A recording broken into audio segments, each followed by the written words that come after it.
জি, আসসালামু আলাইকুম ওয়া রাহমাতুল্লাহ।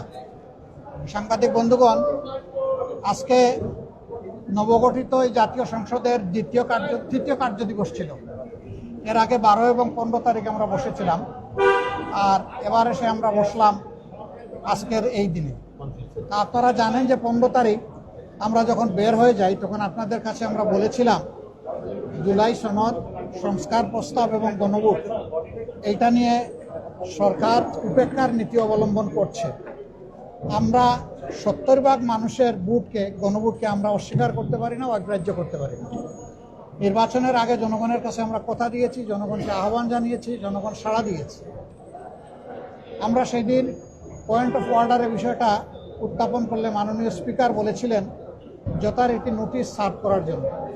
আজকে আমরা সেইভাবেই নোটিশ দিয়েছিলাম এবং নোটিশের উপরে আলোচনা শুরু হয়, নোটিশ পড়ে শোনানো হয়।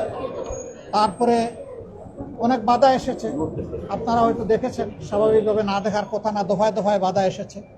সকল বাধা উপেক্ষা করে শেষ পর্যন্ত স্পিকার মহোদয় রুলিং দিয়েছেন যে এটা আগামী 31 তারিখ 2 ঘন্টা এটার উপরে আলোচনা হবে।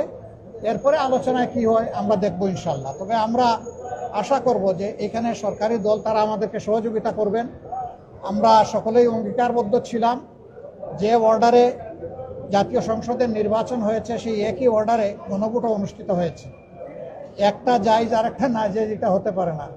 জুল হারাম আর গুস্ত হালাল এটা হওয়ার কোনো প্রশ্নই উঠে না। যদি নাজাইজ হয় দুইটাই নাজাইজ হয়ে যাবে। এই সংসদ স্বাভাবিকভাবে গঠিত হয়নি, একটা বিশেষ প্রেক্ষাপটে অনেক ত্যাগ এবং কুরবানি, অনেক রক্তের উপর এই সংসদ গঠিত হয়েছে। তো আমরা এখন অপেক্ষায় আছি, 31 তারিখ আলোচনা হবে, আলোচনায় আমরা অংশগ্রহণ করব। আমরা আশা করব জুলাই চেতনাকে, জনগণের আকাঙ্ক্ষাকে, 70% মানুষের দেওয়া ম্যান্ডেটকে সরকারি দলও সহযোগিতা করে এটাকেও গ্রহণ করে নেবে এবং এর মধ্য দিয়ে এই সংকট অবসান হবে ইনশাআল্লাহ। বিরোধী নেতা, এর আগে স্পিকার আপনাদেরকে বলেছিলেন নোটিশ দেওয়ার জন্য, আজকে আপনারা নোটিশ দিলেন, কিন্তু আমরা দেখছিলাম স্বরাষ্ট্রমন্ত্রী সহ সরকার দলের কিছু এমপি আপনাদেরকে বাধা দিচ্ছিল বিষয়টা নিয়ে। এটা হওয়ার কারণ কি? কারণ আপনারা তো নোটিশ দিলেন। আসলে সমস্যা হয়েছে কি, এই সমস্ত বিষয়ে ব্যাখ্যা দিবেন আইনমন্ত্রী, না হয় দিবেন প্রধানমন্ত্রী। আমরা তো এই বিষয়টা প্রধানমন্ত্রীর কাছেই চাই। তো স্বরাষ্ট্রমন্ত্রী সাহেব প্রথম দিন থেকেই সব বিষয়ে তিনি নিজে একটা বক্তব্য রাখেন। এমনকি দুঃখজনক হলেও সত্য যে স্পিকারের রুলিং দেওয়ার পরেও তিনি কথা বলতে চান। এটা আসলে অনাকাঙ্ক্ষিত। আমরা তার মতো একজন জ্যেষ্ঠ অভিজ্ঞ পার্লামেন্টারিয়ানের কাছে এটা আমরা আশা করি। Thank you.